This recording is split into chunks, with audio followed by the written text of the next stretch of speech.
Moderatornya Pak Teguh ya? Insya Allah. Oh ya, silakan Pak, dibuka. Mangga. Baik, Assalamualaikum warahmatullahi wabarakatuh. Selamat Waalaikumsalam warahmatullahi Waalaikumsalam wabarakatuh. siang, Bapak dosen dan teman-teman hebat semua. Yang terhormat dosen pengampu mata kuliah evaluasi pembelajaran, Bapak Dr. Masrin MPD, serta semua rekan-rekan mahasiswa program Magister Pendidikan Bahasa Indonesia yang saya banggakan. Puji syukur, marilah kita senantiasa panjatkan kehadirat Allah Subhanahu wa Ta'ala, karena atas rahmat dan karunia-Nya pada pagi hari ini kita dapat berkumpul dalam keadaan sehat untuk mengikuti presentasi kelompok 2 dengan tema reliabilitas dan karakteristik penilaian yang diinginkan atau keterandalan nilai. Sebelum acara dimulai, izinkan saya membuka dengan sebuah pantun seperti biasa. Burung merpati terbang melayang, Cakep, hinggap sejenak di pohon jati. Mari cakep. belajar dengan hati senang agar ilmu bermanfaat nanti. Hore, Satu lagi, kopi hangat di atas meja, diseruput cakep. perlahan sambil tersenyum pasti. Selamat datang dalam presentasi kita. Semoga diskusi berjalan lancar dan penuh inspirasi. Ya, Cakep. Bapak Ibu yang Oh, jadi balas. Bapak Ibu yang saya hormati, hari ini kita akan belajar bersama tentang tadi reliabilitas dan karakteristik penilaian yang diinginkan atau keterandalan nilai. Sebelum saya lanjutkan, perkenalkan anggota dari kelompok 2. Yang pertama adalah Ibu Rani Hairani, yang kedua saya sendiri, Teguh Iswantoro, yang ketiga Lia Lestari, Ibu Lia Lestari, yang keempat Ibu Ken Hayati Dwi Rahmini, dan yang kelima adalah Ibu Kamilia Nur Umamah. Baik, Bapak Ibu, hebat dalam dunia pendidikan, penilaian itu bukan hanya sekedar memberi angka, tetapi bagaimana sebuah penilaian mampu mencerminkan kemampuan peserta didik secara adil, konsisten, dan dapat dipercaya. Sebab kualitas pendidikan tidak hanya ditentukan oleh proses belajar, tetapi juga oleh kualitas evaluasinya. Belum lama ini kita mendengar ada sebuah penilaian yang subjektif, ya, di mana itu acara yang sangat penting. Sebentar, nah, ya, di mana jawaban yang benar ternyata mendapatkan -5 dan jawaban yang sama persis ternyata mendapatkan nilai plus. Tentu Bapak Ibu guru tahu ya, dalam kuis cerdas cermat MPR. Nah, semoga penilaian seperti itu tidak akan terulang di antara kita terhadap murid-murid kita. Kenapa? Karena salah satunya bahwa peserta didik tidak mendapatkan penilaian secara adil. Baik, Bapak Ibu, tidak berpanjang kata, untuk presentasi yang pertama akan disampaikan oleh rekan kami. Eh, Pada rekan kami yang akan menyampaikan, kami persilahkan.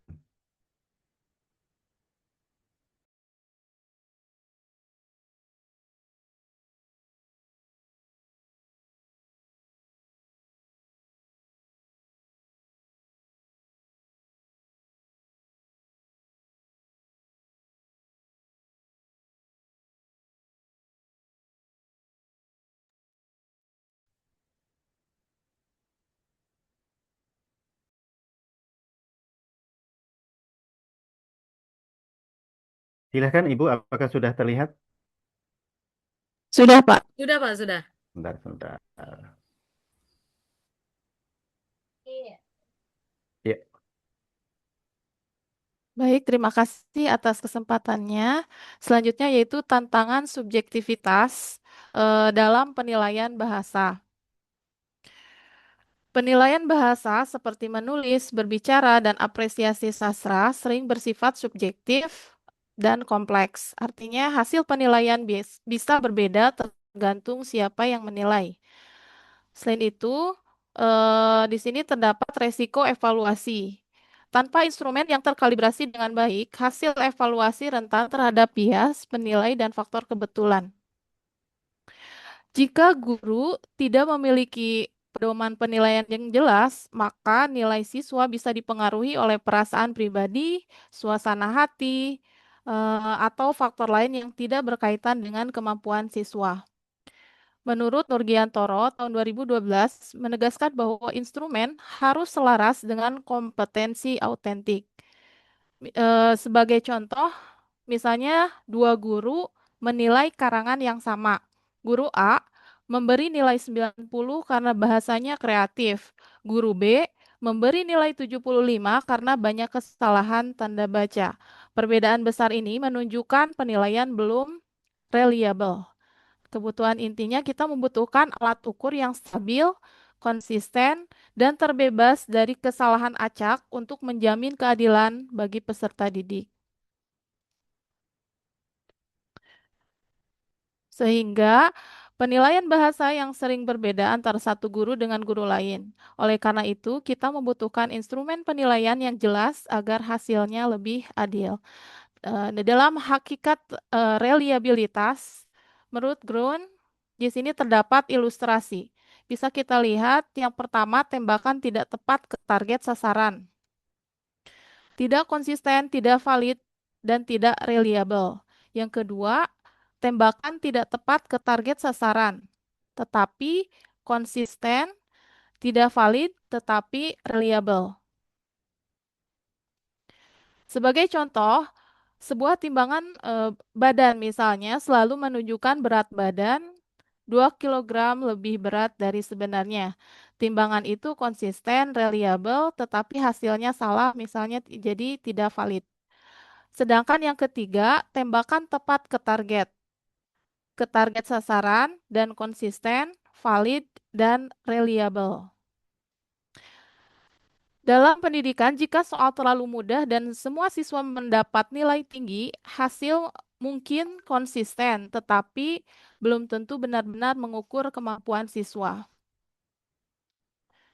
Sehingga reliabilitas itu seperti alat ukur yang stabil, hasilnya tidak berubah-ubah secara drastis. Selanjutnya, ekosistem penilaian yang berkualitas. Di sini terdapat penilaian yang baik harus memiliki beberapa unsur. Yang pertama, reliabilitas, hasilnya konsisten. Yang kedua, validitas, mengukur kemampuan yang tepat. Yang ketiga, objektivitas, bebas dari bias. Yang keempat, praktisitas, mudah digunakan. Yang kelima, autentisitas, sesuai dengan kehidupan nyata. Jadi semua unsur ini saling berkaitan. Sebagai contoh, guru meminta siswa membuat pidato. Valid jika benar-benar mengukur kemampuan berbicara. Reliable jika semua siswa dinilai dengan rubrik yang sama. Objektif jika guru tidak pilih kasih. Praktis jika penilaiannya mudah diterapkan. Dan autentik karena pidato memang digunakan dalam kehidupan nyata. Sehingga penilaian yang bagus bukan hanya memberi angka, tetapi juga harus adil, tepat, dan sesuai kemampuan nyata siswa. Selanjutnya, di sini memilih metode reliabilitas. Mungkin ada beberapa cara untuk mengukur reliabilitas tergantung jenis tes dan jenis datanya. Yang pertama, tes retest atau uji ulang. Ini bisa memberi tes yang sama 2 kali. Jika ada anak yang masih ingat jawaban, mungkin itu seperti latihan. Yang kedua, paralel. Memberi 2 kali tes yang berbeda, tapi setara. Sehingga terhindar dari efek latihan, hanya kita memerlukan effort untuk membuat 2 perangkat tes tersebut. Namun, jika kita memilih 1 kali tes, ini ada namanya data dikotomi atau jawaban murni benar atau salah. Menurut Kude Richardson, KR 20 atau 21. Selain itu, juga bisa mengambil 1 tes, terus pecah data 2 bagian. Ini teknik belah 2 atau split half untuk bernomor ganjil dan genap. Data skala juga atau uraian atau esai dengan rubrik penilaian 1 sampai 5 ini menurut Alpha Kornbach.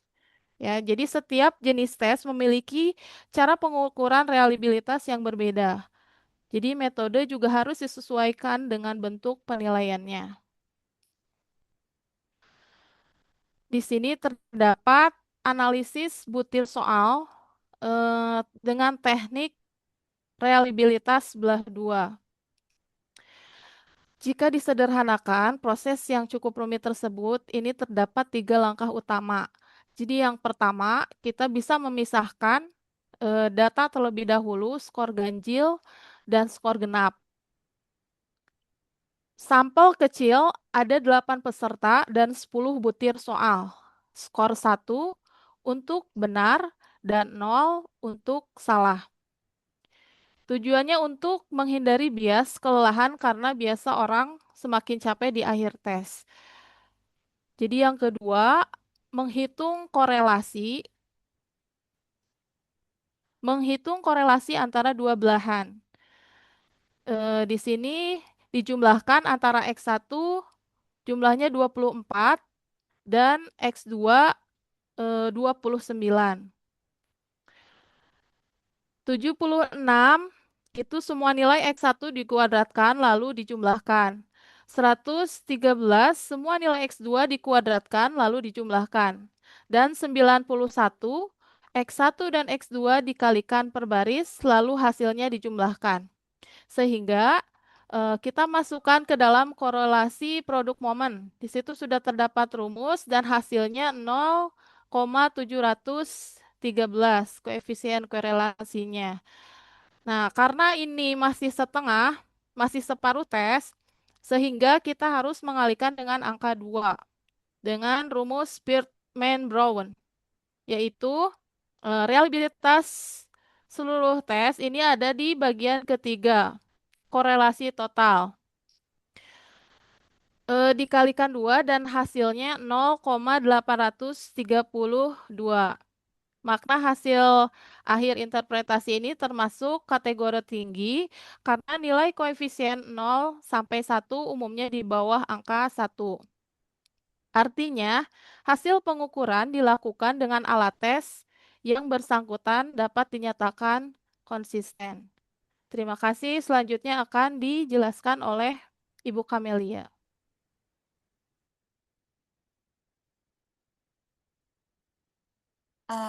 Baik, terima kasih Bu Rani. Saya akan melanjutkan penjelasan mengenai reliabilitas. Pengujian ganda, yaitu terdapat uji ulang dan bentuk paralel. Uji ulang sendiri atau tes riset memiliki konsep satu alat tes atau instrumen yang kita gunakan diujikan pada 2 kali pada subjek yang sama dengan jeda waktu. Misalnya kita mengujikan pada bulan ini, kemudian kita berikan jeda waktu 6 bulan kemudian, lalu fokusnya itu untuk mengukur stabilitas alat tes tersebut dari waktu ke waktu. Namun memiliki tantangan utama yaitu rentan terhadap efek ingatan jika jeda waktunya terlalu dekat.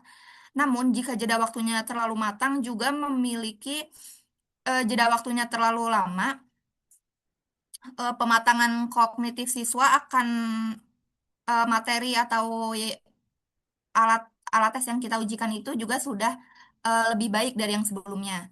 Dan untuk bentuk paralel sendiri, konsepnya itu adalah 2 perangkat tes yang berbeda, namun setara diujikan pada waktu yang bersamaan. Fokusnya adalah untuk mengukur kesetaraan, namun memiliki tantangan utama juga yaitu menghilangkan efek ingatan, namun sangat sulit jika untuk menyusun 2 tes yang benar-benar identik secara spesifikasi dengan tingkat kesulitan tersebut. Selanjutnya, ya, di sini di sisi kiri ada gambar mengenai instrumen split half, di mana sisi biru itu adalah item-item dengan nomor negatif dan sebelah kanan positif. Biasanya kalau kita nanti mengukur menggunakan SPSS itu item-itemnya tidak diukur secara keseluruhan, namun item ganjilnya itu diukur sendiri dan item genapnya diukur sendiri. Adapun kondisi penggunaan dengan metode belah dua itu sangat efisien karena hanya 1 kali pelaksanaan tes. Mekanismenya dalam keseluruhan item itu dibagi menjadi dua, yaitu butir ganjil dengan butir genap. Kemudian hasil skor tersebut akan dikorelasikan. Namun juga memiliki kelemahan, yaitu hasil korelasi awal baru menunjukkan reliabilitas untuk separuh tes. Namun kita juga disediakan juga solusinya, yaitu untuk mengetahui reliabilitas instrumen secara keseluruhan. Hasil tersebut harus dikalibrasi menggunakan rumus Spearman-Brown. Selanjutnya, ini ada untuk penggunaan data dikotomi, yaitu Kudar-Richardson QR20 dan 21, yaitu dikhususkan untuk teks objektif dengan skor ditonomi, yaitu jika skornya 1 itu adalah benar dan salah itu adalah 0. QR20 memiliki kelebihan dengan akurasi yang tinggi. Penggunaan tes ini biasanya heterogen dengan tingkat kesulitan butir yang bervariasi.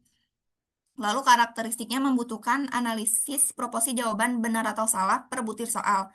Proses perhitungannya lebih rumit namun memberikan estimasi reliabilitas yang lebih akurat. Lalu QR21 lebih praktis dan cepat, mengasumsikan semua butir soal memiliki tingkat kesulitan yang setara. Karakteristiknya sangat praktis, hanya membutuhkan 3 variabel: jumlah keseluruhan soal, rata-rata skor, dan simpangan baku. Selanjutnya akan dilanjutkan oleh Ibu Lia. Baik, terima kasih atas waktunya. Saya akan melanjutkan di bagian slide yang selanjutnya ini, yaitu tentang mengukur subjektivitas alpha Cronbach, ya, Cronbach. Fungsi utama sangat krusial untuk evaluasi rubrik apresiasi sastra atau angket. Kemudian ada minat motivasi juga. Kemudian ke karakteristik datanya di sini ada diaplikasikan pada tes dengan skor berjenjang polikotomi. Misal rubrik penilaian 1-5 atau 1-10. Kemudian mekanisme kerjanya membandingkan varian masing-masing butir soal dengan varian total instrumen satu versi dengan KR. Namun ini dimodifikasi. Jadi metode ini merupakan jembatan emas yang mengubah penilaian bahasa yang subjektif menjadi data yang dapat dipertanggungjawabkan secara statistik. Di sini alpha Cronbach digunakan untuk tes dengan skor bertingkat. Misalnya, rubrik uraian penilaian berbicara atau angket, metode ini sangat penting dalam pembelajaran bahasa karena banyak penilaian menggunakan skala. Contoh, misalnya, guru menilai pidato siswa dengan aspek kelancaran, kemudian intonasi, penguasaan materi, dan kontak mata. Jadi, setiap aspek diberi skor 1 atau 5. Kemudian, reliabilitasnya dihitung menggunakan alpha Cronbach ini. Jadi, karena penilaian bahasanya sering menggunakan rubrik, maka Cronbach menjadi metode yang paling sering dipahami. Lanjut, Pak Teguh. Kemudian ada matriks kalibrasi rangkuman metode estimasi. Di sini ada metode estimasi jumlah tes, kemudian tipe skor atau data. Kemudian ada tantangan dan catatan utamanya juga. Di sini ada ulang uji 2 kali waktu yang berbeda, kemudian dengan skala apapun kalau di sini ya diulang uji ini, kemudian jeda waktu memicu efek atau ingatan atau pematangan. Jadi kalau diulang 2 kali itu tantangannya memicu efek ingatan atau pematangan peserta gitu. Kemudian bentuk paralelnya di sini ada 2 kali waktu bersamaan, skala apapun ini yang digunakan. Kemudian sangat sulit untuk menyusun 2 perangkat tes setara untuk bentuk paralel. Kemudian belah 2 di sini ada 1 kali pelaksanaan. Jadi tipe skornya boleh skala apapun. Kemudian wajib dikalibrasi dengan Spearman-Brown. Kemudian Kalau untuk KI R20 atau 21 itu satu kali pelaksanaan. Jadi dikotominya 0,1. Kemudian KR20 butuh analisis detail. Jadi KR21 itu kurang presisi. Kemudian Alpha Cronbach itu satu kali pelaksanaan. Kemudian skala berjenjang itu boleh skala atau datanya berjenjang gitu ya. Kemudian tulang punggung penilaian atau esai dan angket itu tantangan atau catatan umum untuk tiap-tiap metode estimasi. Lanjut, Pak. Kemudian ini ada efisiensi digital. Ada analisis reliabilitas via IBM SPSS. Kemudian perhitungan kompleks kini dapat diselesaikan dengan presisi tinggi melalui otomatis perangkat lunak. Ini ada tiga tahapan ya atau tiga poin. Itu yang pertama input data terlebih dahulu, data view, kemudian masukkan skor per butir dan per subjek secara matriks atau baris siswa, kolom, itu sama dengan butir soal. Kemudian yang kedua, konfigurasi analisis.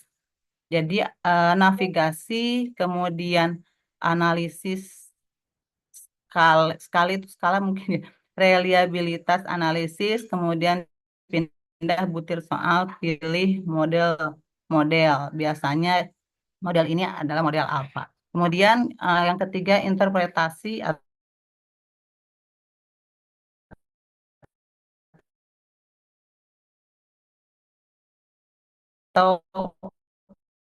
output. Jadi Rearuh kemudian tafsirannya nilai 0,830 membuktikan instrumen memiliki tingkat konsistensi yang sangat tinggi. Mungkin itu saja yang bisa saya sampaikan. Dilanjut oleh Bu Ben, Bapak Ibu, mangga, silahkan. Baik, saya lanjutkan untuk realitas pengukuran atau kesalahan baku SEM atau Standar Error Measurement. Di sini nilai siswa itu tidak selalu menunjukkan kemampuan secara asli, secara sempurna ya Bapak Ibu. Jadi dari pengukuran penilaian itu bisa terjadi untuk kesalahan tentang rentang true score gitu. Skor yang diperoleh siswa bukanlah kompetensi yang mereka yang sesungguhnya. Jadi selalu ada margin kesalahan. Ini bisa terjadi karena sistem yang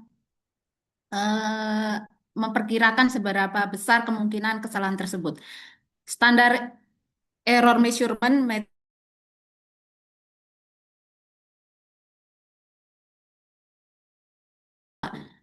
prinsip masnya adalah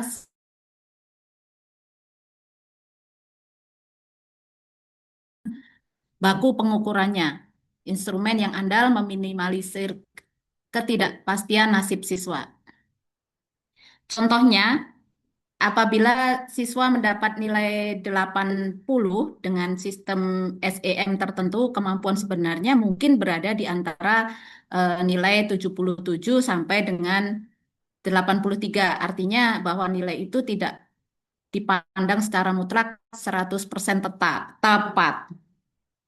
Dalam penilaian selalu ada kemungkinan kesalahan kecil sehingga guru perlu memahami bahwa nilai siswa memiliki rentang tertentu. Ini ada pilar taktis menyusun tes reliable. Ada beberapa yaitu kuantitas representatif.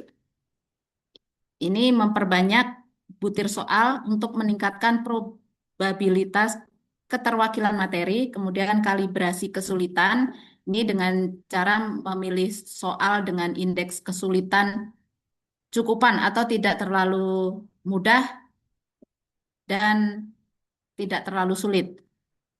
Kemudian daya beda tinggi untuk memastikan soal membedakan siswa yang menguasai materi dan yang belum.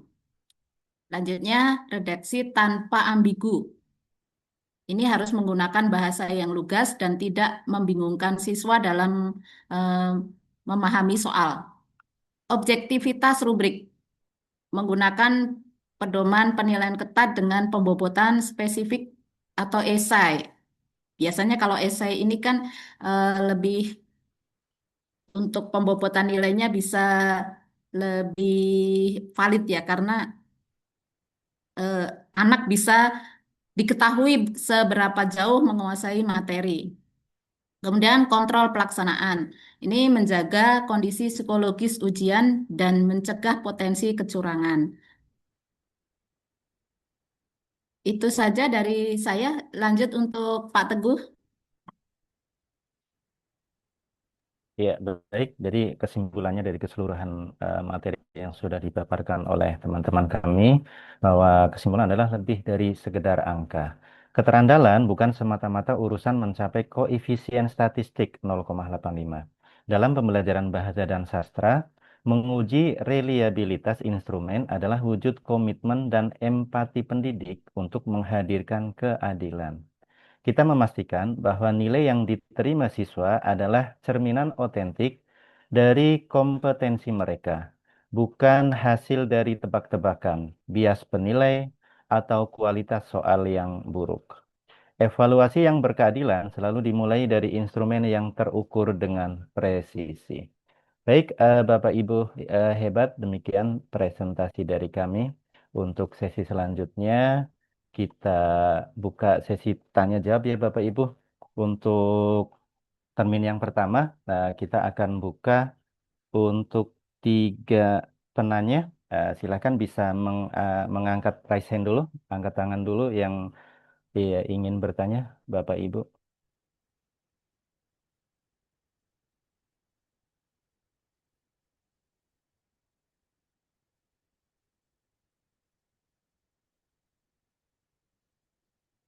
Bapak Ibu, silakan.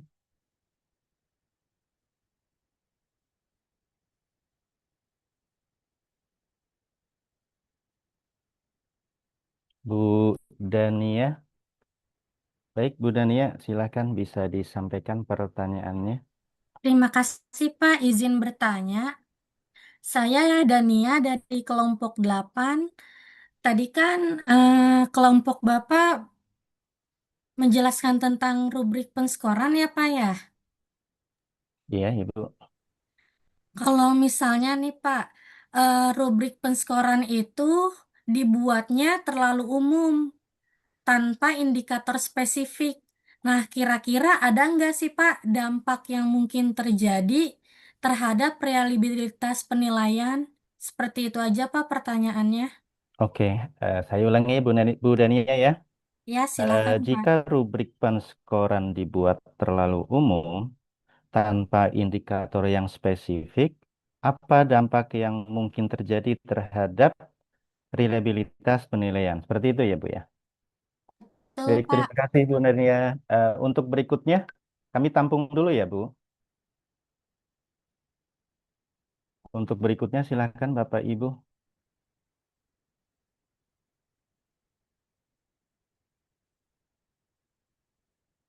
Masih ada 2 kesempatan penanya lagi.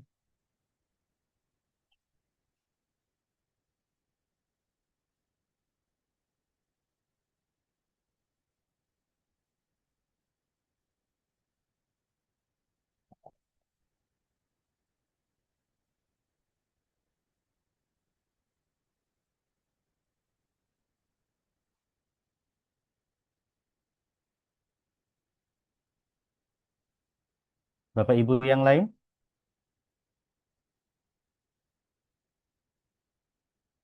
Bu Tri, Bu Diningrum? Ya, silakan Bu Tri. Ibu Tri dipersilahkan. Oh iya Pak, saya dari kelompok 11 ingin bertanya ini. Jika teknik ulang uji memerlukan 2 kali tes, kemudian skor tes pertama dan kedua menunjukkan korelasi rendah, nah faktor apa saja yang mungkin menyebabkan rendahnya reliabilitas tersebut? Gitu. Baik, Itu Ibu. saja, Pak. Baik. Saya ulangi. Jika teknik ulang uji memerlukan 2 kali tes, ya, kemudian skor tes pertama dan kedua menunjukkan korelasi rendah. Faktor apa saja yang mungkin menyebabkan rendahnya reliabilitas tersebut? Begitu ya, Bu ya. Baik, Bapak Ibu, satu penanya lagi, kami persilahkan.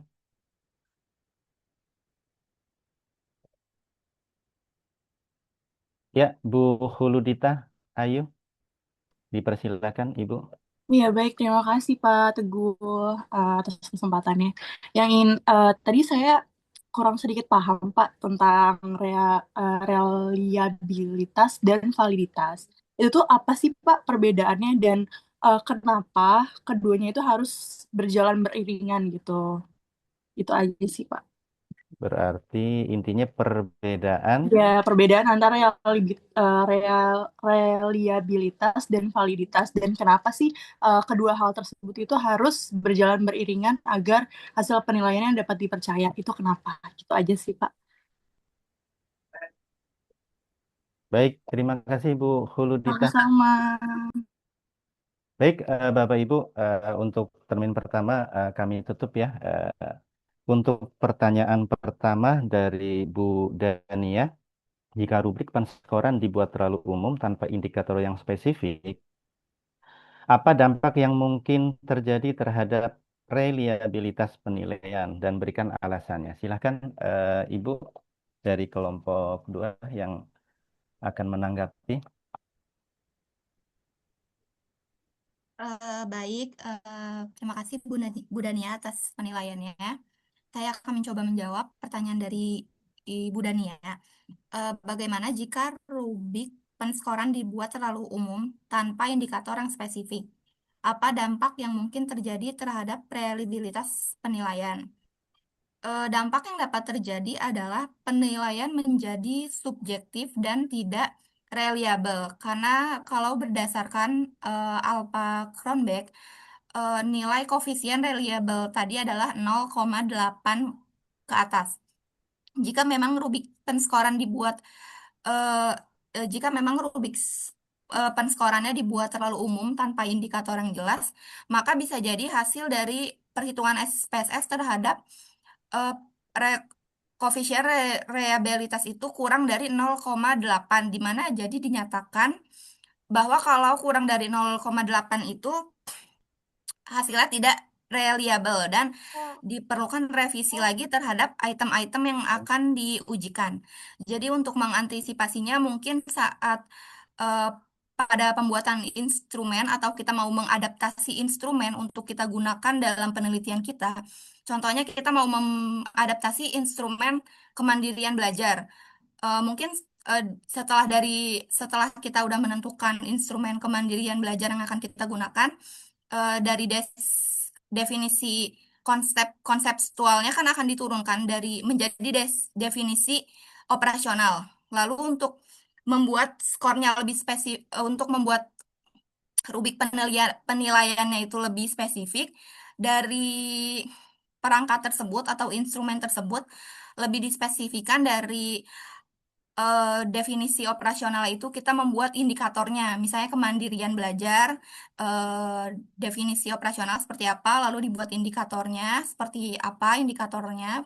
Jika memang indikatornya kurang spesifik, lalu dibuat sub-indikator, kemudian baru bisa dirumuskan item-itemnya dari variabel kemandirian belajar itu sendiri.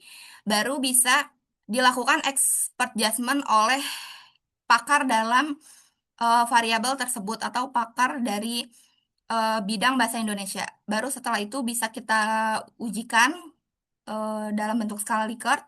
Lalu setelah itu baru setelah diujikan kita bisa melihat hasil dari reliabilitasnya. Jika memang 0,85 di atas 0,85 maka dapat dikatakan reliable.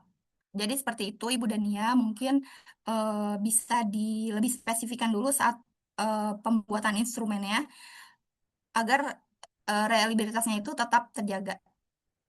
Dan lebih apa indikatornya jika memang kurang spesifik bisa lebih dibuat subindikator. Bagaimana Bu Dania? Terima kasih Bu Kamelia, sangat jelas. Ya, sama-sama Bu Dania. Cukup Bu Dania atau ada Bapak Ibu lain yang ingin menambahkan? Dipersilahkan.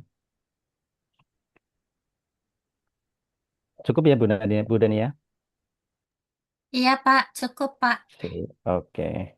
Baik, Bapak Ibu, untuk lanjut pertanyaan kedua dari Bu Diningrum ya. Jika teknik ulang uji memerlukan 2 kali tes, kemudian skor tes pertama dan kedua menunjukkan korelasi rendah, faktor-faktor apa saja yang mungkin menyebabkan rendahnya reliabilitas tersebut? Seperti itu ya Bu ya. Silakan teman-teman dari kelompok 2. Baik, Pak. Izin menjawab pertanyaannya, jika teknik ulang uji memerlukan 2 kali tes, kemudian skor tes pertama dan kedua menunjukkan korelasi rendah. Jadi faktor-faktor apa saja yang mungkin menyebabkan rendahnya reliabilitas tersebut, itu ya? Ya, Ya, mudah-mudahan jawabannya pas. Faktor-faktornya itu yang pertama, perubahan kondisi peserta tes gitu. Jadi ada kondisi fisik maupun psikologis peserta didik.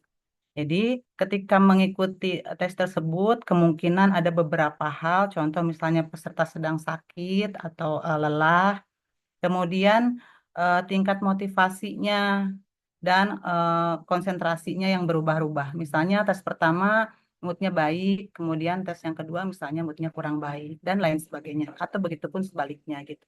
Kemudian adanya stres atau gangguan emosional. Jadi dalam dua tes berkelanjutan itu misalnya ada di mana satu posisi anaknya sedang stres atau dengan gangguan emosional gitu. Kemudian yang kedua, ada faktor jarak waktu yang terlalu lama. Misalnya tes pertama dilakukan agak jauh jaraknya atau terlalu lama dengan tes yang kedua. Itu biasanya akan ada beberapa faktor, misalnya bertambahnya pengalaman belajar anak gitu. Jadi tes pertama hasilnya kurang baik atau yang tes kedua misalnya lebih baik, itu berarti ada pengalaman belajar anaknya bertambah. Kemudian lupa terhadap materi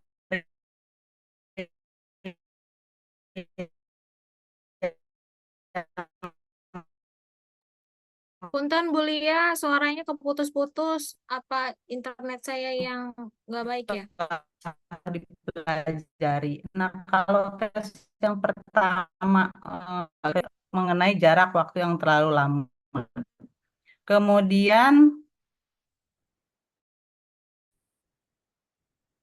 jarak waktu yang terlalu singkat juga itu beberapa faktor.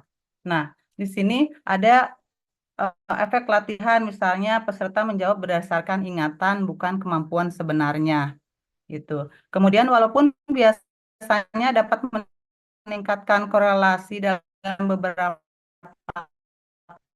kasus, justru dapat menimbulkan hasiltas instrumen yang kurang baik.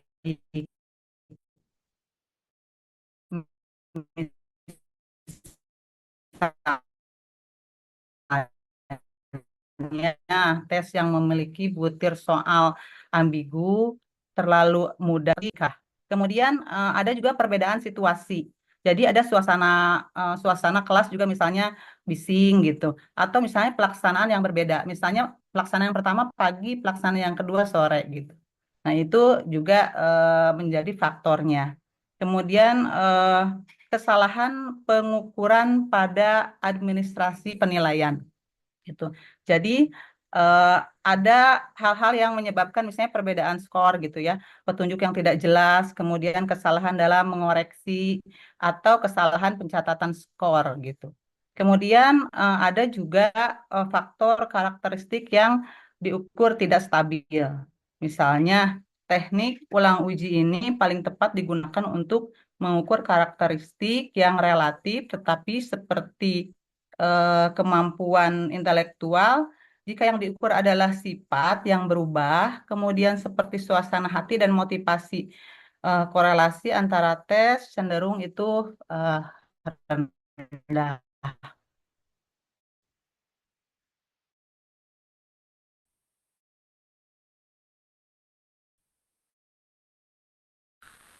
Kemudian eh, eh, kesimpulannya gitu ya. Jadi apa perbedaan situasi tes, kemudian ada kesalahan-kesalahan pengukuran dan lain sebagainya. Itu mungkin Bapak Ibu yang bisa sedikit saya jelaskan. Eh, Mungkin ada apa jawaban-jawaban yang lain yang bisa di-share dari Bapak Ibu atau Bapak dosen, mangga. Bagaimana? Ibu Tri? Ya, Bu. Terima kasih jawabannya, Bu Lia. Sudah cukup, Mas. Sudah jelas Bu Tri? Padahal tadi Sudah, ada yang Pak. Ya, kresek-kresek sudah ya. jelas. Harap maklum Terima kasih. situasi di rumah Bu Lia sinyalnya lagi kurang bagus. Nanti kalau misalkan Ya, kurang jelas betul. bisa itu aja ya Bu Lia, bisa di-share di grup aja Bisa jawabannya saya. ya. Oh Kalau iya, iya. kan tadi kan banyak yang kresek-kresek gitu karena sinyalnya Oh gitu. kurang Ya, baik. sinyalnya mohon maaf Bapak Ibu. Nanti kalau itu Gitu saya ya Bu Tri ya. jelaskan nanti. Ya, betul.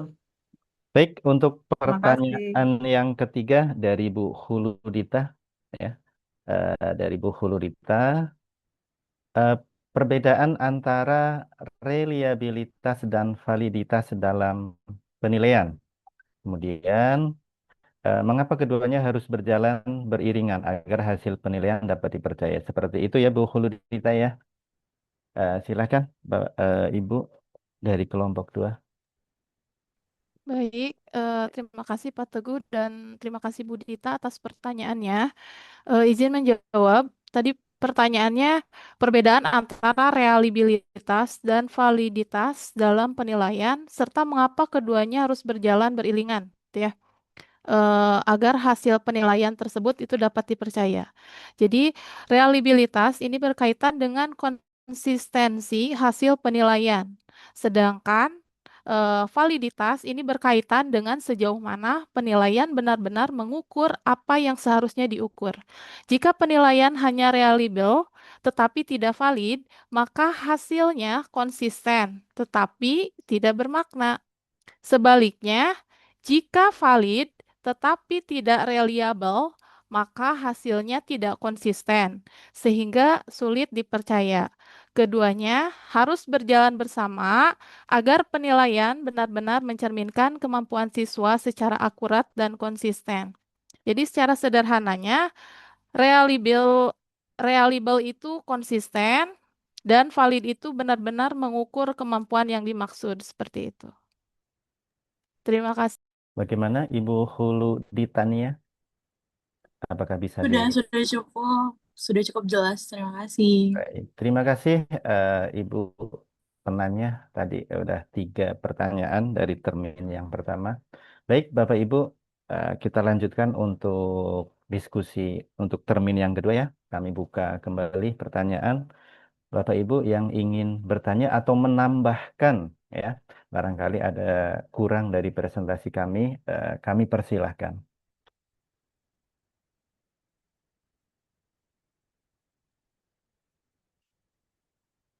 Silakan. Oke, Pak Jumbri. Silakan Pak Jumbri langsung. Assalamualaikum warahmatullahi wabarakatuh. Waalaikumsalam warahmatullahi wabarakatuh. Pak Jumbri, suaranya apa di laptop saya? Enggak, ini saya di dalam gunung. Oh gitu. Izin bertanya ya, menurut Nurgiantoro menyatakan bahwa penilaian yang baik harus diarahkan pada kemampuan berbahasa nyata dan tidak hanya tergantung pada satu jenis tes. Bagaimana pandangan ini mendukung peningkatan reliabilitas penilaian menurut kelompok Bapak? Baik Pak Jumbri. Ya. Bentar, saya ulangi pertanyaannya, saya perhatikan. Ya. Menurut Nurgiantoro bahwa penilaian yang baik harus diarahkan pada kemampuan berbahasa nyata dan tidak bergantung pada satu jenis tes gitu ya Bapak ya?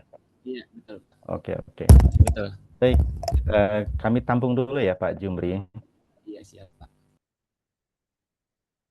Baik Bapak Ibu, selanjutnya untuk penanya kedua di termin kedua ini kami persilahkan.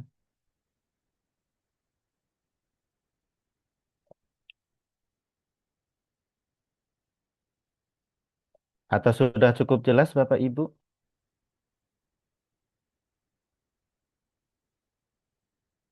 Silahkan, kami masih memberikan kesempatan.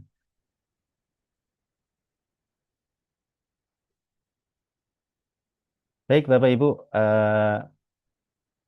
tidak ada yang bertanya. Jika tidak ada, maka pertanyaan dari Pak Jumri bisa langsung dijawab oleh teman-teman kelompok tua. Dipersilahkan, Ibu. Baik, izin menjawab pertanyaan dari Pak Jumri. Terima kasih Pak Jumri atas pertanyaannya. Tadi pertanyaannya, menurut Nurgiantoro gitu ya, penilaian yang baik itu harus diarahkan pada kemampuan berbahasa nyata atau tidak gitu ya, hanya bergantung pada satu jenis tes. Bagaimana pandangan ini mendukung peningkatan reliabilitas penilaian? Jadi pandangan tersebut menekankan pentingnya variasi teknik penilaian agar hasil lebih representatif, reliabilitas meningkat karena penilaian tidak bergantung pada satu instrumen yang mungkin bias, melainkan mencakup berbagai aspek kemampuan berbahasa nyata seperti itu. Bagaimana Pak Jumri, bisa diterima? Bisa, Pak. Terima kasih. Alhamdulillah. Terima kasih Pak Jumri. Kembali. Dari Bapak Ibu yang lain atau dari Pak dosen, barangkali ada tambahan untuk materi presentasi kami hari ini. Dipersilahkan. Ya, baik. Assalamualaikum Bapak Ibu semuanya. Masih semangat ya? Waalaikumsalam. Semangat Waalaikumsalam, Pak. Pak. Ini Pak. jam Masih kedua ya? semangat. Masih, Hmm. alhamdulillah. Seharusnya kita libur ya. Ya, yang pertama Bapak Ibu, ini masih ada kaitannya sebenarnya pembahasan kita kemarin. Ada beberapa pertanyaan juga tadi berkaitan dengan validasi ya. Validasi dan reliabilitas itu satu kesatuan gitu ya. Yang pertama yang ingin saya sampaikan, yang paling penting gitu ya, Bapak Ibu, jika melihat teori yang didiskusikan oleh kelompoknya Pak Teguh dan kemarin pembahasan kita tentang validasi, maka kita bisa memastikan tanpa dilakukan validasi yang benar, tanpa dilakukan uji reliabilitas yang benar, sudah pasti alat tes yang kita gunakan itu tidak tepat. Diperkuat tadi dengan beberapa pertanyaan-pertanyaan yang menarik, saya pikir sudah dijawab sangat jelas juga oleh kelompoknya Pak Teguh. Jadi poin pertama yang ingin saya sampaikan tadi, yang saya harapkan ya dari diskusi kita adalah Bapak Ibu benar-benar memahami gitu ya apa pentingnya validasi dan reliabilitas. Gitu. Apalagi kita sebagai seorang pendidik, lebih-lebih Bapak Ibu guru gitu ya. Pemahaman tentang reliabilitas, pemahaman tentang validasi itu adalah kunci untuk apa namanya dapat mengukur kompetensi keberhasilan siswa dalam pembelajaran. Nah, ini dampaknya sebenarnya bukan hanya soal siswa tidak mampu mencapai kompetensi, tidak mampu mengukur kompetensi siswa yang Ngeri benar, ini Mbak, ada tetapi laptop. ini akan berdampak panjang terhadap kualitas pembelajaran, kualitas pendidikan secara umum gitu ya. Kenapa? Bayangkan jika seandainya dari sekian banyak guru yang ada di Indonesia ini, kemudian tidak melakukan uji validasi, uji reliabilitas dalam menyusun alat tes untuk mengukur pencapaian kompetensi siswa yang sudah ditetapkan secara nasional, maka bisa kita bayangkan betapa sulitnya gitu ya, betapa masalahnya kita. Dan ini memang sejalan Bapak Ibu ketika kita melihat hasil-hasil riset internasional yang mengukur tentang kualitas kita, kualitas pendidikan kita, kualitas siswa-siswa kita, ya cenderung peringkat pertama dari bawah atau kedua, ketiga dari sekian banyak negara gitu. Dan itu juga kita lihat ketika dilakukan uji nasional sekitar tahun 2000-an sampai 2008, 2009 itu banyak sekali sekolah-sekolah yang tidak lulus 100% gitu, ketika ujian nasional. Nah, artinya apa? Memang kita ini masalah gitu ya. Salah satunya masalah yang pokok dalam pendidikan itu ya masalah bagaimana kita mengukur gitu. Atau alat evaluasi kita itu benar-benar disusun berdasarkan pada standar kualitas gitu ya. Artinya memang budaya mutu kita itu memang masih rendah. Itu harus diakui. Baik dari proses perencanaan maupun pelaksanaan sampai pada proses evaluasinya gitu ya. Saya juga memegang mata kuliah tentang perencanaan pembelajaran gitu ya. Rata-rata ketika kita melihat secara teoritis, tidak banyak guru-guru memang mengembangkan gitu, menyesuaikan materi, metode, media yang memang terukur gitu. Sekali lagi, mungkin Bapak Ibu di sini juga ya mengalami hal yang sama. Idealnya kalau kita bicara lebih jauh ya secara teoritis, sebelum Bapak Ibu merencanakan kegiatan pembelajaran, Bapak Ibu seharusnya melakukan evaluasi mendalam untuk menentukan semua komponen pembelajaran yang cocok, yang sesuai dengan siswa. Itu sebenarnya amanat semua kurikulum dari dulu gitu ya. Misalnya Bapak Ibu ketika ingin menentukan materi dengan topik tertentu, Bapak Ibu harus memastikan bahwa materi atau topik itu sudah pernah dialami, sudah diketahui oleh siswa atau yang terbiasa dengan siswa. Itu harus diukur minimal dengan menyebarkan angket-angket yang sederhana gitu ya, dengan pertanyaan-pertanyaan yang sederhana agar memastikan bahwa pilihan materi kita ini memang sesuai dengan pengalaman belajar anak gitu, sesuai dengan diferensiasi anak. Begitu juga soal metode, soal media gitu ya. Apalagi alat evaluasi. Jadi evaluasi ini sebenarnya kita memulainya sebelum ditentukan materi, metode, media pembelajaran dari awal. Makanya dalam kurikulum Merdeka yang biasanya disebut dengan tes diagnosis gitu. Diagnosis itu sebenarnya untuk memahami, mendiagnosi pengalaman belajar anak bukan pada hanya aspek kognitif anak, misalnya anak berkebutuhan khusus gitu ya dan sebagainya, bukan. Itu untuk melihat secara keseluruhan keumuman anak itu sehingga kita tidak salah dalam menentukan materi, metode atau media pembelajaran yang tepat buat anak. Karena semua kalau bicara soal teoritisnya, pilihan metode, media, materi itu memenuhi kriteria yang pertama, memudahkan anak, memotivasi anak, membuat anak itu mau belajar gitu ya, disukai oleh anak gitu. Semuanya harus dipertimbangkan. Itu problemnya Bapak Ibu secara umum dalam evaluasi. Begitu juga halnya dengan ketika kita menyusun alat evaluasi tanpa dilakukan uji validasi dan uji reliabilitas.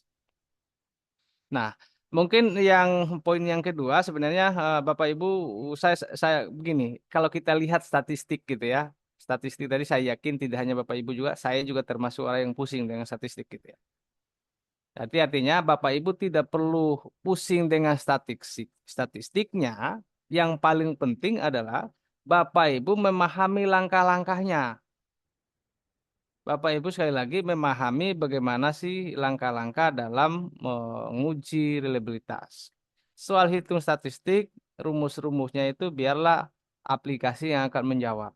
Tapi Bapak Ibu mengerti gitu langkah-langkah atau tahapan-tahapan ketika melakukan uji reliabilitas gitu. Nah, saya menyarankan pada hal yang sederhana gitu untuk menguji dari sekian banyak teknik untuk menguji reliabilitas gitu, alat tes. Yang paling sederhana itu pakai aja ada dua pilihan yang sering dipakai, yang itu tadi dengan belah dua gitu ya. Atau dengan menguji dua faktor gitu ya, dua objek gitu ya, siswa dibagi dua.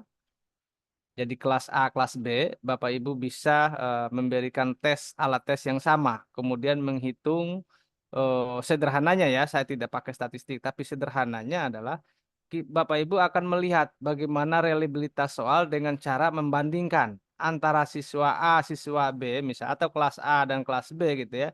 Misalnya soal pertama hasil kerja siswa A berapa gitu ya. Misalnya katakan nilainya 75 gitu ya. Kelas B berapa untuk nomor soal pertama gitu ya. Siswa B-nya. Misalnya kalau misalnya angkanya sekitar 75 atau 77, 78 gitu ya. Yang rentangnya tidak begitu jauh, berarti soal itu bisa dikatakan relevan.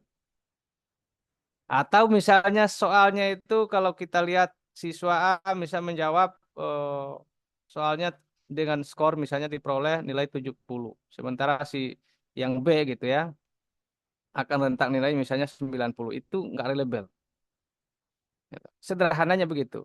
Atau misal Bapak Ibu tadi juga ada pertanyaan dan saya pikir sudah dijawab dengan jelas. Dengan belah dua itu, satu kelas dibagi dua kelas dengan memberikan soal yang berbeda misalnya. Soal yang berbeda pilihan bisa ganjil genap. Itu yang sering dipakai juga gitu kalau misalnya Bapak Ibu terbatas gitu ya. Nah, ketika Bapak Ibu mengujinya atau yang tadi pertanyaannya adalah bagaimana kalau hasil pertama misalnya. Ini kalau masih pakai dua tahap ya. Sebenarnya dua tahap itu bukan kebutuhan tapi untuk menguji keandalan.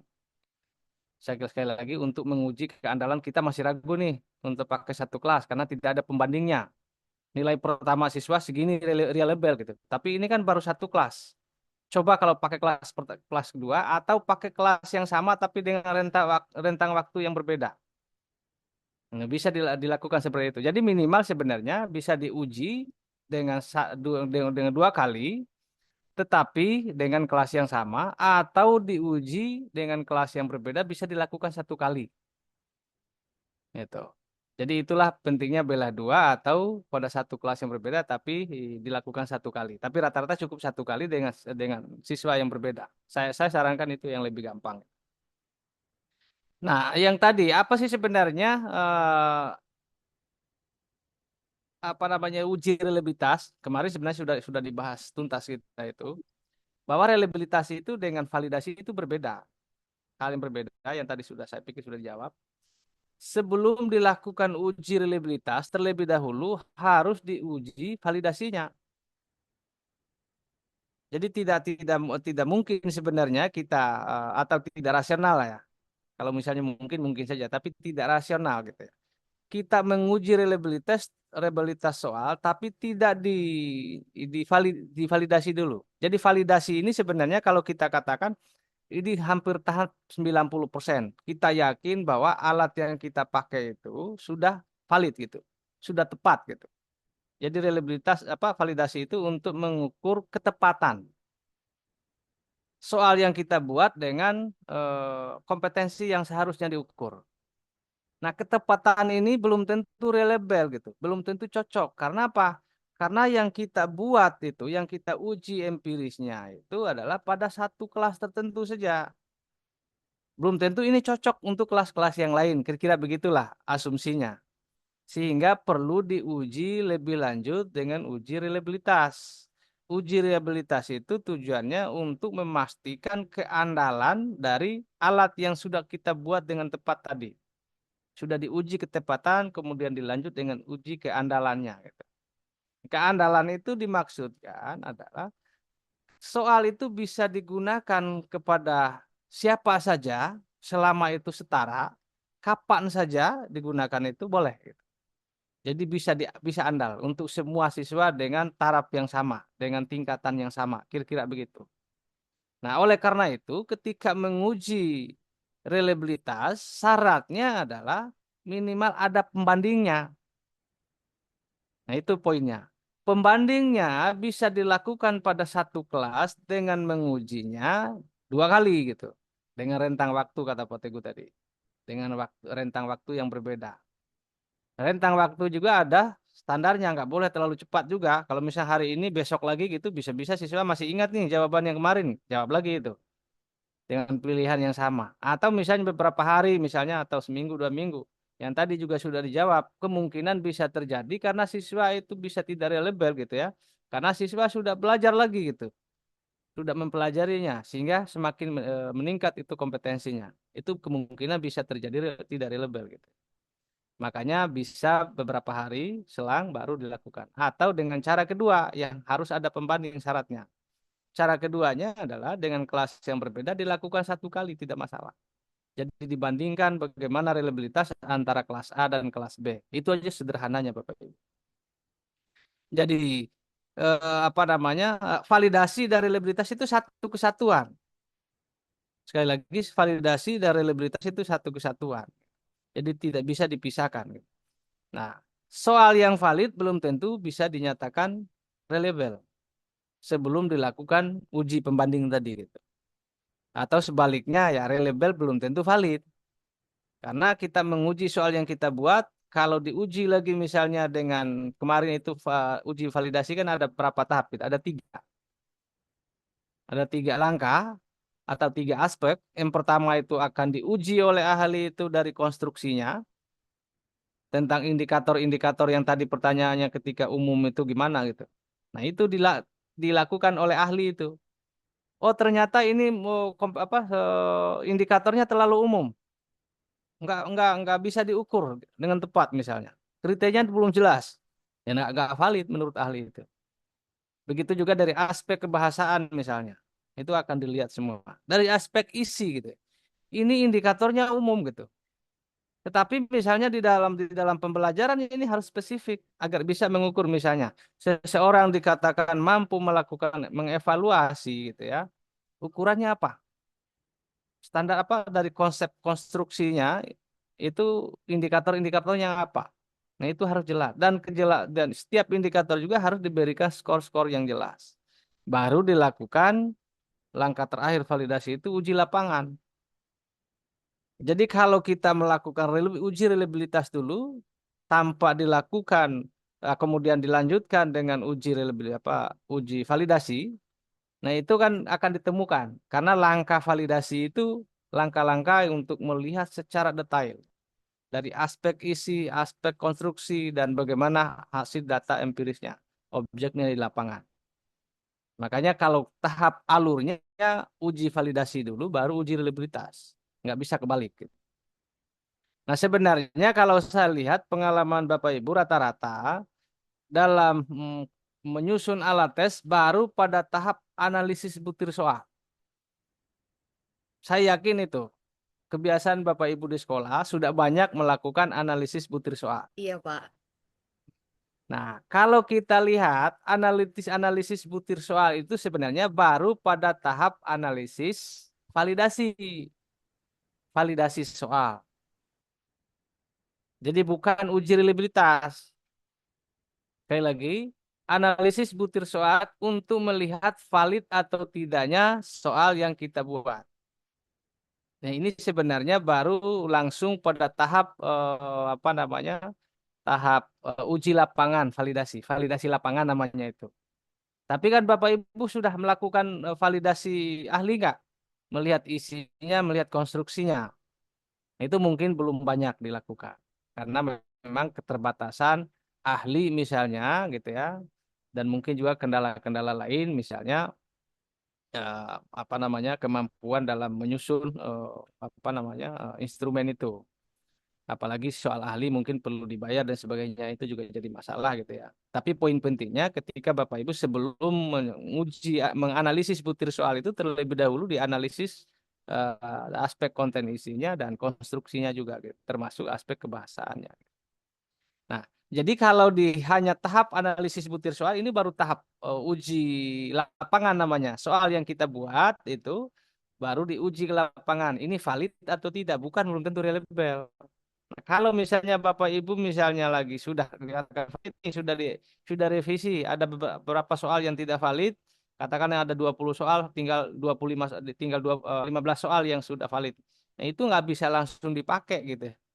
Baru Bapak Ibu coba lagi uji reliabilitasnya. Nah, itu mestinya ya. Nah, dalam uji reliabilitas itu tentu saja akan dilakukan juga uji analisis butir soal. Sekali lagi, analisis butir soal itu seperti tabel yang disampaikan kelompok Pak Teguh tadi kan. Dalam melakukan analisis reliabilitas, Bapak Ibu juga harus melihat analisis butir soalnya. Karena di butir soal itulah yang memunculkan nilai angka-angka yang akan kita uji reliabilitasnya. Itu sekali lagi, misalnya soal pertama ada 15 soal gitu ya. soal itu ada misalnya ada 15 soal diuji kepada 10 orang siswa misalnya. Dari 15 soal itu kita lihat misalnya siswa pertama itu berapa angka misalnya dengan memberikan kalau yang benar itu dikasih 1 kan, yang salah itu dikasih nilai 0. Misalnya ada 15 soal. Itu misalnya dari 15 itu berapa yang nolnya, berapa 1 gitu. Kalau misalnya katakan soal pertama, misalnya dia mendapatkan siswa pertama gitu ya, dari sekian banyak soal 15 angka itu berapa yang benar. Kalau misalnya kata 15 itu berarti sekitar 77 lah. 7 yang benar, 7 yang salah, itu reliable apa enggak? Bapak Ibu, kira-kira gitu. Jadi soal 15 nomor atau sederhananya 10 nomor aja. 10 nomor, 5 yang benar, 5 yang salah. Itu reliable apa enggak? Tidak. Tidak. Tidak. Pak. Oke. Nah, itu disitulah sebenarnya kita mengatakan tidak itu yang tadi sebenarnya hanya disinggung sedikit oleh Pak Teguh ya. Kalau nggak salah 0,8 berapa itu? 0,80-an. Itulah kriteria. Nah, kalau skalanya misalnya 0,8 atau misalnya katakan kita angka bulatkan aja misalnya 80-an gitu ya. Itu bisa dikatakan tingkat reliabilitas yang tinggi. Kalau skornya di bawah 50-an itu misalnya tingkat yang rendah atau perlu tinjauan, tingkatnya kurang gitu ya. Nah, itu kan ada skalanya juga gitu. Ya sebenarnya sederhananya begitu, ketika Bapak Ibu input nggak mengerti statistik ya nggak masalah. Bapak Ibu tinggal lihat soal untuk siswa pertama dari 10 orang soal itu berapa yang benar, berapa yang salah. Soal yang kedua misalnya untuk siswa B atau soal yang sama untuk siswa B gitu, kita lihat berapa dia yang benar, berapa dia yang salah. Sederhananya begitu cara hitungnya. Misalnya siswa pertama 10 nomor soal itu dia nilainya misalnya 5 yang benar, 5 yang salah. Siswa yang kedua 5 yang benar, 5 yang salah, atau misalnya 6 yang benar, 4 yang salah untuk soal yang sama. Itu reliable atau tidak gitu. Nah, itu disitulah ada skalanya, ada kriterianya gitu ya. Semakin jauh kesenjangan misalnya tadi siswa yang A dapat nilai misalnya 73 gitu ya. 77 berbanding 3 gitu. 7 yang benar misalnya, 3 yang salah. Siswa B untuk soal yang sama misalnya justru kebalik. 3 yang salah gitu ya. 3 yang benar, 7 yang salah. Nah, itu nggak reliable. Sederhananya kira-kira begitu ketika analisis butir soal gitu. Jadi Bapak Ibu ketika analisis reliabilitas atau uji reliabilitas juga akan menggunakan analisis butir soal. Itu karena yang dilihat sekali lagi skornya setiap soal itu. Apakah berubah, berapa skornya gitu ya. Semakin tidak jauh perubahannya semakin reliable soal itu. Semakin jauh kesenjangannya antara siswa A, siswa B atau siswa tes hari ini dengan tes sebelumnya dengan soal yang sama itu maka semakin jauh kesenjangannya maka semakin tidak reliable, semakin tidak konsisten. Nah, mengapa bisa tidak konsisten? Yang tadi bisa aspek psikologisnya, bisa aspek bertambahnya pengetahuan siswa, bisa juga karena siswa ini sebelumnya mengira-ngira gitu ya, bukan mengukur kompetensinya. Dia hanya menjawab asal aja menjawab gitu. Apalagi yang pilihan ganda gitu ya. Jadi bisa jadi faktor siswanya gitu. Tetapi itulah perlunya membandingkan antara siswa satu atau siswa yang dua. Itulah perlunya juga Bapak Ibu ketika menguji reliabilitas dengan standar tertentu, entah itu mana yang paling cocok gitu ya, pakai jenjang waktu atau pakai kelas yang berbeda. Saya sarankan sebenarnya yang paling bagus itu ya kelas yang berbeda gitu. Dilakukan satu kali dengan kelas yang berbeda. Itu mungkin Bapak Ibu yang bisa saya yang tadi saya tidak ingat mungkin semua pertanyaan yang saya ingat misalnya apa antara validasi dan reliabilitas, kemudian bagaimana alat tes itu yang sifatnya umum ya. Kalau sifatnya umum ya nggak bisa diukur gitu ya. Nggak jelas ukurannya, kemudian bisa terjadi kesalahan gitu ya. Karena umum itu pemberian skor bisa menjadi tidak tepat gitu ya. Makanya harus spesifik gitu. Kemudian pertanyaan yang ketiga tadi apa ya, Pak Teguh? Ya, sebentar Pak. Pertanyaan ketiga itu tadi dari Ibu, sebentar Pak, Bu Huludita. Bentar ya, Pak. Tentang apa tadi itu? Tentang ini Pak, kalau tidak salah ya Bu Huludita ya. Jika rubrik penskoran dibuat terlalu umum, Oh iya. tanpa indikator spesifik, betul nggak Bu Huludita? Udah Bukan, Nia kalau nggak Iya, salah. Bu. bukan, Oh, Bu sorry. Dunia, bukan, sebentar, maaf. Berarti saya salah nyatet. Maaf, Intinya kalau Pak. sifatnya umum, apalagi yang tadi saya pikir udah dijawab juga gitu ya. Atau ada pertanyaan yang belum dijawab, atau Bapak Ibu mungkin ingin yang menjawab apa ingin bertanya lagi gitu. Yang terakhir tadi saya lupa Pak Teguh apa pertanyaan yang keempat? Dari Pak Jumri ya Pak ya. Sebentar Pak, maaf Pak. Dari Pak Jumri itu dari Nurgiantoro menyatakan bahwa penilaian yang baik harus diarahkan pada kemampuan berbahasa nyata dan tidak hanya bergantung pada satu jenis tes. Bagaimana pandangan ini mendukung peningkatan reliabilitas penilaian? Seperti itu Pak. Iya betul. Jadi sebenarnya beda-beda hal ya reliabilitas dengan validitas. Jadi kalau validitas itu disitulah sebenarnya pertanyaannya yang cocok gitu di validitas gitu ya. Karena antara kompetensi yang seharusnya tercapai oleh siswa, karena kompetensi apalagi yang berbahasa ya, bahasa itu kata ada dua hal yang harus dilakukan gitu ya. Yang pertama karena bahasa itu sebuah keterampilan, maka harus diuji dengan cara praktek. Yang kedua, siswa sebelum terampil berbicara atau membaca atau menulis atau menyimak, mestinya dia harus didukung dengan pengetahuan. Dan pengetahuan itu harus diuji dengan cara yang lain, tidak bisa dipraktek. Gitu. Menguji pengetahuan itu bisa dilakukan dengan cara esai misalnya, atau dengan cara pilihan ganda gitu ya. Jadi kan seseorang itu bisa terampil itu karena pertama faktor pendukungnya dia harus punya pengetahuan. Misal begini, siswa terampil misalnya berbicara mempresentasikan hasil laporan misalnya di depan kelas, dia harus memahami apa aja yang harus diketahui, bagaimana cara mempresentasi. Nah, ini namanya pengetahuan untuk mendukung kemampuan berbicara dia. Nah, bagaimana cara kita mengujinya pengetahuan bahwa dia itu mengetahui langkah-langkah itu, mengetahui teknik bagaimana mempresentasikan gitu, apa saja yang harus dilakukan, itu bisa dilakukan dengan cara evaluasi yang lain. Nah, ini sebenarnya cocok untuk adalah validasi, bukan pada reliabilitas. Karena reliabilitas itu sekali lagi menguji keandalan. Tes yang kita buat validasi. Pada tahap validasilah yang akan mengevaluasi konstruksinya, mengevaluasi konten. Katakan begini, untuk keterampilan berbahasa misalnya, kan ada pengetahuan, ada keterampilan. Misalnya katakan aspek berbicara tadi, harus diukur benar, nggak bisa dilakukan hanya satu dengan bentuk esai. Bagaimana kita bisa lihat anak itu terampil berbicara dengan cara esai atau pilihan ganda gitu ya? Nggak bisa. Maka ada dua alat setidaknya dilakukan.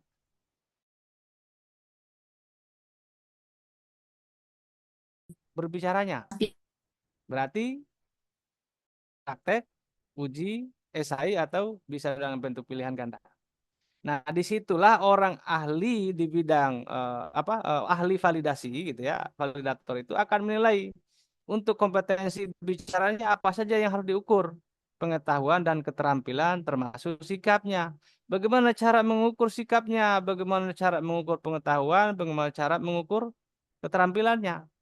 Maka disitulah dia akan memvalidasi bahwa alat ini cocok untuk mengukur keterampilan, sikap atau pengetahuan. Dia akan melihat. Karena dari tujuan pembelajaran itu akan diturunkan kepada kisi-kisi, instrumen, kemudian dia akan melihat pertanyaan ini mengukur apa gitu. Makanya harus spesifik gitu. Misalnya berbicara, indikator seorang berbicara itu apa saja? Misalnya intonasinya jelas, bahasanya jelas, misalnya informasi yang disampaikan jelas gitu. Nah, beberapa indikator itu akan diberikan skor gitu ya. Nah, ini misalnya cocok nih gitu. Untuk melihat ke indikator-indikator berdasarkan konsep konstruksi teoritisnya. Bahwa seorang terampil berbicara dalam mempresentasikan indikatornya ini. Nah, ini sudah cocok gitu ya dengan pertanyaan-pertanyaan yang Bapak Ibu buat misalnya.